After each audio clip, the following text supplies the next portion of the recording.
कर दे। Hello, hi student. Previous video में हमने देखा कि टेंस से रिलेटेड मैंने बोला था 4 टर्म्स ऐसे हैं जो तुमको कैसे भी आना चाहिए, subject, object, verb and helping verb. तो मैंने वो पढ़ा दिया। कुछ पार्ट मैंने टेंस के स्टार्ट किया था। Without wasting your time, let's see, come to the point. Today we are going to start to learn easiest way or formula method according to tenses. Understood? तो मैंने बताया था कि नेक्स्ट वीडियो में हम लोग फॉर्मूला मेथड से एकदम इजी वे में सीखने वाले टेंसेस को। तो देखो, मैंने तुम्हारे लिए एक चार्ट प्रिपेयर किया है। अभी वापस से एक टॉपिक डिस्कस करना चाहूँगा। टेंस के लिए हमको 2 चीज़ें ज़रूरत होती है, मोस्ट इम्पॉर्टेंट, हमेशा याद रखने वाली बात है। पहला होता है हेल्पिंग वर्ब और दूसरा वर्ब। ये दोनों भी पढ़ा गया। उसके अलावा मैंने सब्जेक्ट और ऑब्जेक्ट, ये 4 ही चीज पूरी टेंस में होती है। लेकिन ये मोस्ट इम्पॉर्टेंट चीज इसलिए ये दोनों को पहचान ले तो आपको टेंस पहचानने आ जाएगा कि ये किस टेंस का है। तो हेल्पिंग वर्ब मतलब क्या, मैंने तुमको चार्ट बना के, बॉक्स बना के दिया हुआ था। और वर्ब बता देता हूं मैं। वर्ब के 3 फॉर्म होते हैं, वर्ब 1, वर्ब 2 और वर्ब 3। जैसे गो, वेंट, गॉन, ठीक है।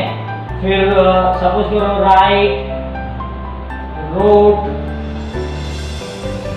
रिटन, ऐसे बहुत सारे वर्ब फॉर्म्स होते हैं। तो ऐसे वर्ब फॉर्म होते हैं, तो ये भी जरूरत होती है। अभी हमको ये समझना है, we have to understand it where we will apply that verb or helping verb। अब किस बॉक्स में या किस टाइप में कहाँ पे हम लोग को ये सारे हेल्पिंग वर्ब और वर्ब का यूज करना है। हेल्पिंग वर्ब मैंने बताया था is, are and was, has, had, be, been, do, does, did. तो ऐसे बहुत सारे हेल्पिंग वर्ब्स मैंने बताया था, तो उसका यूज करना कैसा है। फिर उसके बाद ऑक्सिलरी वर्ब भी बताया था may, might, ought, can, should, would, है ना। तो ये सारे ऑक्सिलरी, मॉडल ऑक्सिलरी वर्ब है और हेल्पिंग वर्ब दोनों मिक्स करके मैंने एक बॉक्स बना के दिया था आपको। तो आओ देखते हैं हम लोग इसको। पहले पढ़ते कैसा है वो जान लेते हैं। देखो, present simple tense, past simple tense, ऐसा नहीं पढ़ना है। Simple present tense, simple past tense, simple future tense. और एक चीज बता दूंगा आपको, सिंपल को हम लोग दूसरी भाषा में इंडेफिनिट, हम लोग इंडेफिनिट भी बोल सकते हैं, इंडेफिनिट भी बोलते हैं। तो सिंपल मतलब इंडेफिनिट भी होता है। कंटिन्यूअस को भी हम लोग एक चीज बोल सकते हैं, प्रोग्रेसिव, प्रोग्रेसिव टेंस भी बोल सकते हैं, प्रेजेंट प्रोग्रेसिव, पास्ट प्रोग्रेसिव, ऐसा प्रोग्रेसिव भी बोलते हैं। नेक्स्ट परफेक्ट और परफेक्ट कंटिन्यूअस। अब पढ़ते कैसा है देखो, simple present tense, simple past tense, simple future tense. Suppose करो ये नहीं बोला, अभी इसको ही बोला, तो यहाँ उल्टा पढ़ना। Present indefinite tense, past indefinite tense, future indefinite tense. तो पढ़ने का आइडिया आ गया, कैसा प्रोनाउंस करना है टेंसेस को, आगे पीछे नहीं करना है। तो मैंने ऐसे जैसे आगे बढ़ोगे तो present continuous tense, present perfect tense, present perfect continuous tense. Understood? So let's see how to be identify और रिकॉग्नाइज द टेंसेस और कैसे सॉल्व कर सकते हो फॉर्मूला मेथड से। तो पहले ये जान लेते हैं, tense have a 3 type, present, past and future। Tense के 3 प्रकार होते हैं, प्रेजेंट होता है, पास्ट होता है और फ्यूचर होता है। तो प्रेजेंट मतलब जो अभी चल रहा है, पास्ट जो बीत चुका है और फ्यूचर मतलब जो आने वाला है। सिंपल सा फॉर्म में समझना है आपने को, जहाँ पर टेंशन नहीं लेना है, टेंस को टेंशन बनाना नहीं है। So we should understand it only कि प्रेजेंट मतलब जो अभी चल रहा है, पास्ट मतलब जो बीत चुका है और फ्यूचर मीन जो आने वाला है। Understand it? अब हर एक के 4 टाइप है। देखो मैंने दिया हुआ है, simple, continuous, perfect and perfect continuous. सबके एक ही टाइप दिख रहे हैं, लेकिन रूल्स क्या होते हैं बहुत ही डिफरेंट होते हैं और सबको पहचानने का आज पहली बार ऐसा मैं तरीका, ऐसा फॉर्मूला आज दूंगा, आज के बाद टेंस तुम्हारे लिए टेंशन नहीं होगा, समझे? So come to the tense chart. कभी भी सिंपल प्रेजेंट टेंस को पहचानने के लिए तो कभी भी पहला क्या आता है, सब्जेक्ट, उसके साथ वर्ब वन होता है या तो वर्ब के साथ एस और ईएस होता है, उसके बाद होता है ऑब्जेक्ट, उसी को हम बोलते हैं सिंपल प्रेजेंट टेंस या प्रेजेंट इंडेफिनिट टेंस। कैसे? देखो for example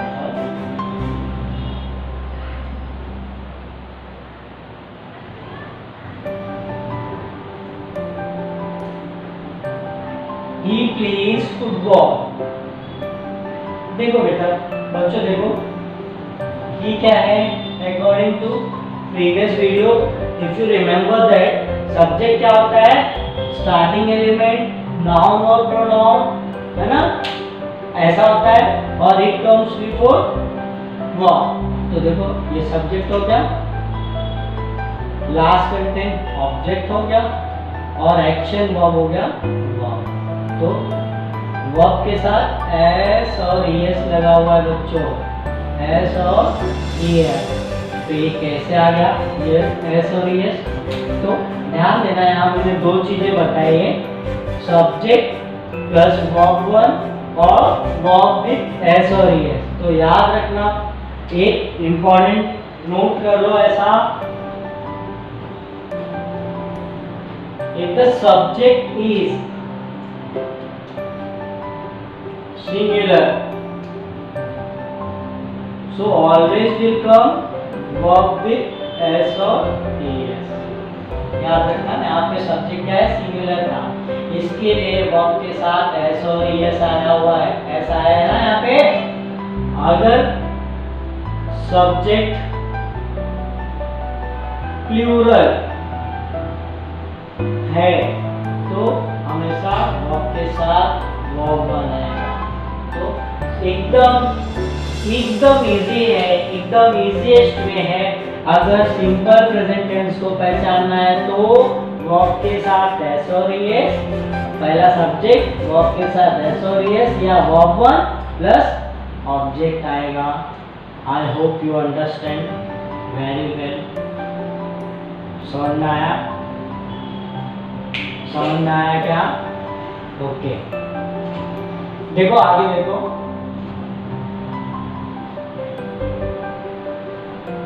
present continuous tense, present continuous tense, ये तो समझ में आएगा। अब इसमें भी ऐसे ही कुछ है। सपोज करो मैं बताता हूँ आपको, पहला क्या लिखना है आपको? सब्जेक्ट, हमेशा पहला सब्जेक्ट आता है। यही दो चीज का गेम है, ये पहला और ये लास्ट। बीच में इन चीजों का एकदम इम्पोर्टेंस है, जैसे मैंने यहाँ पे आपको अभी वापस से एक्सप्लेन किया। तो पहला सब्जेक्ट आएगा। अभी प्रेजेंट कंटिन्यूअस कैसा पहचानते हैं? मैं सीरियल वाइज जैसे प्रेजेंट के पहले खत्म करूंगा, after that past and last one future. Not I am going to teach you like this present past and future, no. पहले प्रेजेंट देखेंगे, फिर पास्ट, फिर फ्यूचर, चार है। तो प्रेजेंट कंटिन्यूअस में क्या आता है? पहला सब्जेक्ट, हेल्पिंग वर्ब में is, are, am, plus most important thing, verb के साथ हमेशा क्या आता है? ING form, verb with ING form, verb with ING form plus object. तो कभी भी पहचानने का एकदम शॉर्टकट तरीका है प्रेजेंट कंटिन्यूअस को। So always will come is, are, am plus with ING form. तो सपोज करो इसी को मेरे को कंटिन्यूअस में कन्वर्ट करना है, तो यहाँ सब्जेक्ट क्या है मैंने पहचाना, ऑब्जेक्ट क्या है, वर्ब क्या है वो भी पहचाना है। तो सब्जेक्ट पहला लिखते हैं हम लोग ही है, ठीक है। इसी को कन्वर्ट कर रहा हूँ मैं, देखना इसी को मैं पूरे 12 टेंसेस में इसी को कन्वर्ट करके दिखाऊंगा। तो सब्जेक्ट उसके साथ क्या लगता है? इज। अच्छा, इजी क्यों लगा? तो always be remember is used for only singular, are is used for only plural and am is used for only I. तो कभी भी ये सिंगुलर के लिए काम आता है, ये प्लूरल के लिए काम आता है और ये I के लिए काम आता है। तो he सिंगुलर पर्सन था, इसके लिए मैंने is लिखा। अब उसके बाद वर्ब आता है, तो वर्ब यहाँ पे प्ले था, प्ले, तो उसमें क्या ऐड करना है, ing form, most important ing। Object क्या बचा हुआ है,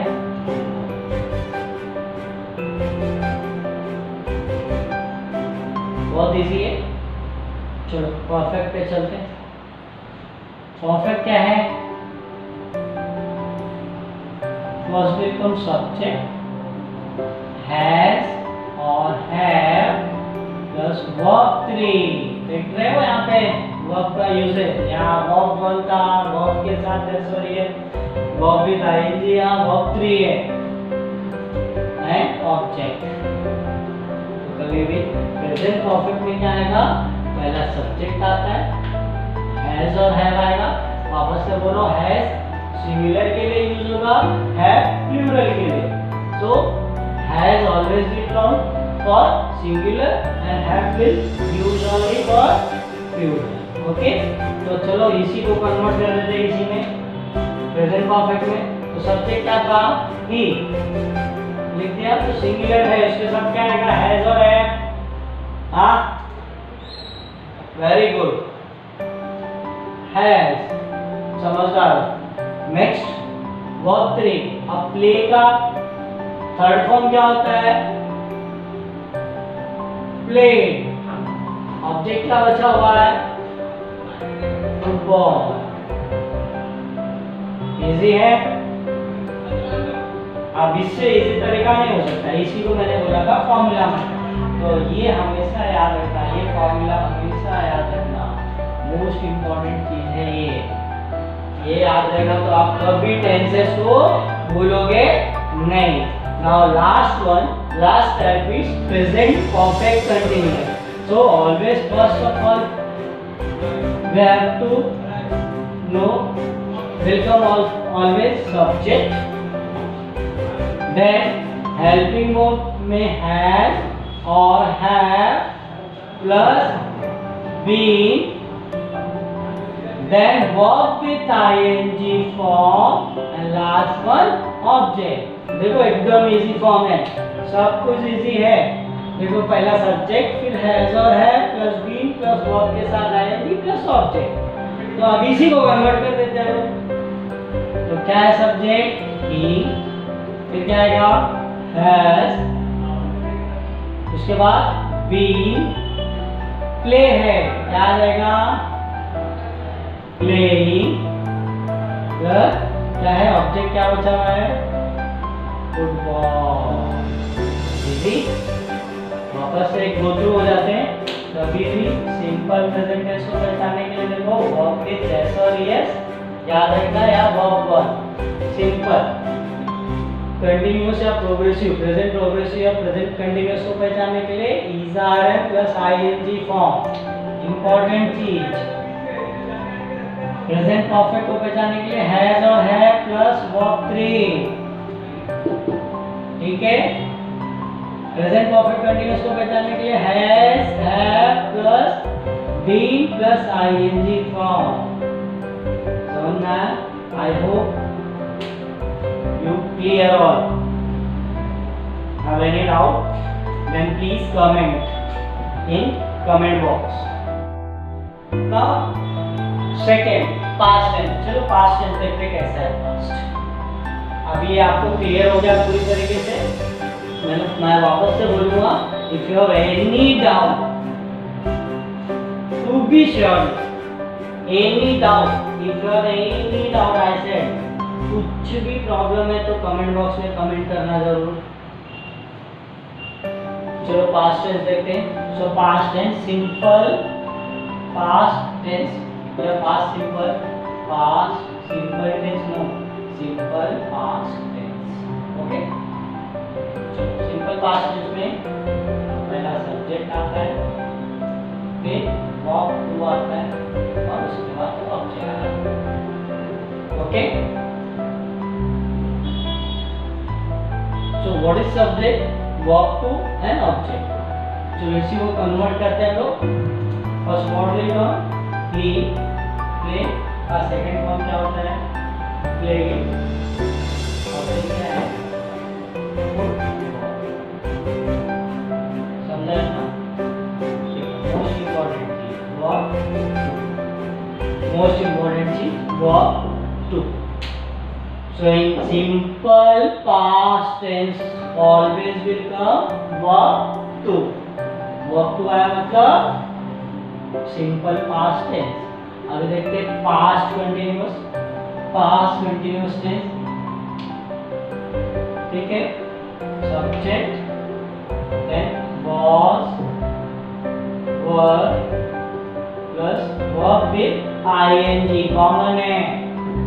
Verb with ing then object. So convert करते हैं इसी चीज को या इसको. किसी को subject क्या है? He. What will come? He is used for singular, were used for plural. So he के साथ क्या आएगा? Was. Then verb with ing. Play. Become playing. What is object? Football. Easy. अब इसका फॉर्मूला देखते हैं हम लोग. इसका देखो, ये नोट डाउन करके रखना हमेशा. मोस्ट इम्पोर्टेंट चीज. Now past perfect tense. So what will come? Subject plus had only. चाहे वो सिंगुलर हो या प्लूरल हो, सबके साथ है. Plus verb 3 then object. So what will come, my dear student? So subject is he had played football. Understood? Now last, past perfect continuous. So what will come? Subject plus had plus be plus verb with ing form. Again common thing in that present perfect continuous and continuous tense, both having ing form. Verb with ing form then object. So पहले कभी भी object ये convert करने के लिए बता रहा हूँ मैं, identify करने के लिए भी बता रहा हूँ. ये आपको याद है तो सब कुछ आप कर सकते हो. Now देखो what will come? Subject he had be verb with ing. Play है ना? What will come? Playing. Remaining football is the object. Okay? Understood? I hope you better understand. Again, I'll explain you how to identify. कभी identify करने के लिए आया तो याद रखना verb to past tense. Was, were with ing, past continuous tense. Second last, had plus verb 3, perfect tense, past perfect हो. And last, had been plus ing form for past perfect continuous tense. समझ में आया? Again I tell you, if have any doubt, then comment in comment box. Now see the future tense. Future tense, simple future tense. Okay? How to start? First of all, we have to write subject plus will or shall plus verb 1 plus object. Understood? First what will come? Subject, then will or shall, then verb 1 plus object. See how to convert? Subject he, will come, will or then verb 1 play and remaining all object football. Understood? Now see future continuous tense. So how to do that? first of all subject, then will, shall plus be, and verb with ing, common, then object. So what will come, my dear student? So what is subject? He will be going to, he will be playing, okay, not going, playing or football, okay, understood? Let's see future perfect tense. How to do that? First of all subject, then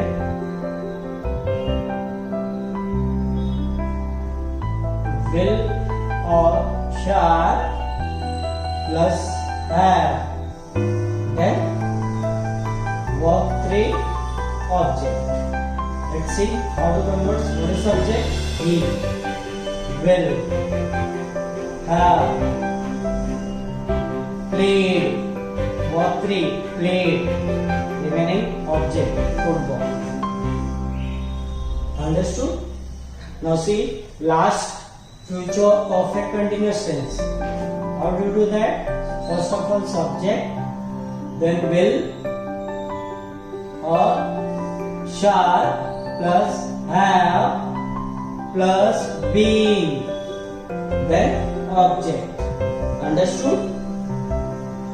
How to do that? First subject he will have been, then remaining object, verb with ing, sorry I forgot it, then object. So verb with ing, play, will become playing, then remaining